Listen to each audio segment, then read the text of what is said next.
नमस्कार दोस्तों। अगर मैं आपसे कहूं कि आप एक हिंदू है इसलिए मैं आपसे कोई भी सामान नहीं खरीदूंगा, और अगर आपको अपना सामान बेचना है तो उसके लिए आपको अपना रिलीजन चेंज करना पड़ेगा, तो अगर आप इंडिया में हैं तो आप मुझसे कहेंगे कि कोई भी मुझे मेरा रिलीजन चेंज करने के लिए फोर्स नहीं कर सकता, क्योंकि इंडियन कॉन्स्टिट्यूशन ने मुझे मेरे राइट्स दिए हैं, जो कि इंडियन कॉन्स्टिट्यूशन के तहत मुझे एक सिटीज़न होने के नाते मिलते हैं। लेकिन अगर मैं आपसे बात करूं पाकिस्तान की, तो वहां पर ऐसा नहीं है। वहां पर एक ऐसा ही वाक़या कुछ समय पहले देखने को मिला जब एक पूरे परिवार को हिंदू से मुस्लिम बना दिया गया। ऐसा इसलिए हुआ क्योंकि वो परिवार कुछ चीज़ें सड़कों पर जाकर बेचता था, लेकिन उनसे ये सीधे तौर पर कह दिया गया कि तुम हिंदू हो इसलिए हम तुम्हारी चीज़ें नहीं खरीदेंगे, और अगर तुम्हें अपनी चीज़ें बेचनी है और अपना घर चलाना है तो तुम्हें अपना धर्म परिवर्तन करके मुस्लिम बनना पड़ेगा या इस्लाम को कबूल करना पड़ेगा। अब उस परिवार के पास कोई भी ऑप्शन नहीं था जिससे कि वो ये कह सकें कि हम अपना धर्म परिवर्तन नहीं करेंगे, क्योंकि अगर वो ऐसा करते तो उनके पास ना रोजी रोटी होती ना कुछ और साधन होते और वो भूखे मर जाते। ऐसे में उनके पास सिर्फ एक ही ऑप्शन बचा था कि उन्हें अपना धर्म परिवर्तन करके इस्लाम को कबूल करना पड़ा। तो दोस्तों, आज की इस वीडियो में हम जानने की कोशिश करते हैं कि पाकिस्तान में रहने वाले हिंदुओं की कंडीशन आखिर कैसी है। दोस्तों, आज़ादी से पहले की अगर हम बात करें तो आज़ादी से पहले 1941 के सेंसस के अनुसार वेस्ट पाकिस्तान, जो कि प्रेजेंट टाइम में पाकिस्तान है, वहाँ पर हिंदुओं की जनसंख्या 14.6% थी, और जबकि ईस्ट पाकिस्तान, जो प्रेजेंट टाइम में बांग्लादेश है, वहाँ पर हिंदुओं की जनसंख्या 28% थी। लेकिन अगर हम बात करें आज के समय की या प्रेजेंट टाइम की, तो आज के समय में पाकिस्तान में हिंदुओं की जनसंख्या 1.9% रह गई है। और पाकिस्तान में भी अगर हम बात करें तो पाकिस्तान में हिंदुओं की सबसे ज़्यादा आबादी सिंध में रहती है, जहां पर टोटल पॉपुलेशन के 8.7% हिंदू है। पाकिस्तान में माइनॉरिटीज़ की इम्पोर्टेंस का अंदाज़ा आप इस बात से लगा सकते हैं कि पाकिस्तान की नेशनल असेंबली, जिसमें टोटल 342 सीट्स है, उसमें नॉन मुस्लिम्स को सिर्फ 10 सीट्स अलॉट की गई है। ये 342 सीट्स हमेशा से इतनी नहीं थी, बल्कि समय के साथ साथ इसमें बदलाव किया गया, लेकिन माइनॉरिटीज़ की सीट्स हमेशा से 10 रही, जिससे ये साफ समझ में आता है कि पाकिस्तान में मुसलमानों के अलावा दूसरे धर्म के लोगों की इम्पोर्टेंस ना के बराबर है। तो दोस्तों, अब हम समझने की कोशिश करते हैं freedom of religion in Pakistan, कि धर्म को लेकर पाकिस्तान में किस तरह की फ्रीडम वहाँ के सिटीजन्स को दी जाती है।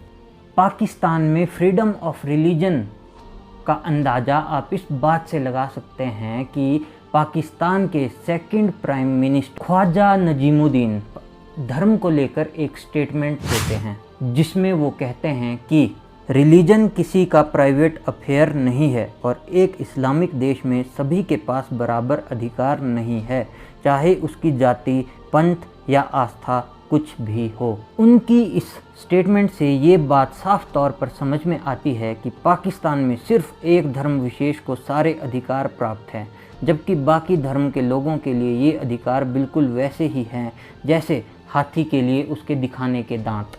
इसके बाद अगर हम बात करते हैं वायलेंस के बारे में, जो वहाँ पर माइनॉरिटीज़ के साथ वायलेंस हमें देखने को मिलती है, तो उसकी बात अब हम आगे करते हैं। पाकिस्तान में वायलेंस अगेंस्ट माइनॉरिटीज़ एक आम बात है।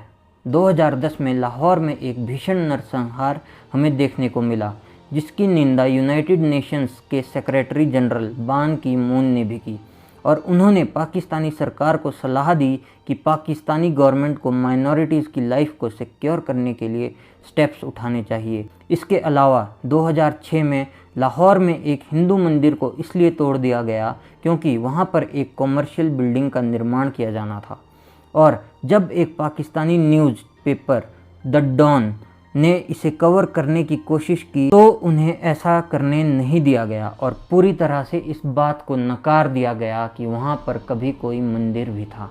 इसके बाद जो सबसे बड़ी प्रॉब्लम पाकिस्तान में हमें माइनॉरिटीज़ के साथ देखने को मिलती है, वो है फोर्स्ड कन्वर्जन, यानी कि ज़बरदस्ती उनके धर्म में बदलाव करना। जैसे कि अगर कोई हिंदू है, कोई क्रिश्चियन है, तो उसे ज़बरदस्ती इस्लाम कबूल करवाना, उसे कहते हैं फोर्स कन्वर्जन। पाकिस्तान में हर साल हज़ारों लड़कियों का फोर्स कन्वर्जन करवाया जाता है।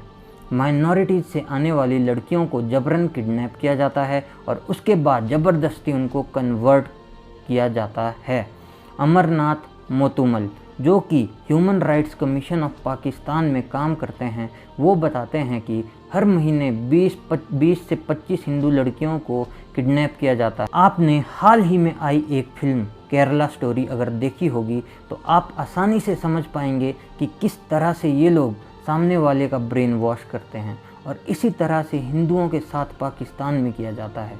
और अगर वो कन्वर्ट होने के लिए मना भी करते हैं तो उन्हें या तो जान से मार दिया जाता है या उनका सोशल बॉयकॉट कर दिया जाता है, जिसके डर से उनके पास कन्वर्जन के अलावा कोई ऑप्शन नहीं बचता।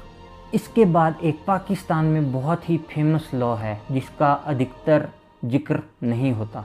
उस लॉ का नाम है blasphemy law. Pakistan penal code के आर्टिकल 295C के अंतर्गत जो भी प्रॉफेट मोहम्मद का नाम बदनाम करेगा उसे आर्टिकल 295C के अंतर्गत सजाए मौत या उम्र कैद की सज़ा दी जा सकती है और उस इंसान पर जुर्माना भी लगाया जा सकता है। पाकिस्तान में अक्सर इस आर्टिकल का इस्तेमाल माइनॉरिटीज़ का शोषण करने के लिए किया जाता है। अगर इसके अनुसार कोई दोषी पाया जाता है जिसने प्रॉफेट मोहम्मद को डिफेम किया हो तो उसे सजाए मौत की सज़ा सुनाई जाती है। इससे रिलेटेड एक किस्सा हमें 2009 में देखने को मिला था, जब एक आसिया बीबी नाम की पाकिस्तानी क्रिश्चियन को ब्लास्फेमी के अंतर्गत सजाए मौत सुनाई जाती है। उसकी गलती बस इतनी सी थी कि उसने वही पानी पी लिया था जो वहाँ पर खड़ी बाकी मुस्लिम महिलाएं पी रही थी। उन्होंने इस पर प्रॉफेट मोहम्मद को डिफेम करने का आरोप लगाया और उन्हें गिरफ्तार कर जेल में डाल दिया गया और 2010 में शेखपुरा के एक न्यायाधीश ने उसे मौत की सज़ा सुनाई। अगर उसे फांसी दी जाती तो वह पाकिस्तान की पहली महिला होती जिसे ब्लास्फेमी के लिए फांसी दी जाती, लेकिन बाद में उसे 2018 में रिलीज़ कर दिया गया और वह कनाडा चली गई। तो दोस्तों, ऐसी कुछ हालत है हिंदुओं की और बाकी माइनॉरिटीज़ की पाकिस्तान में।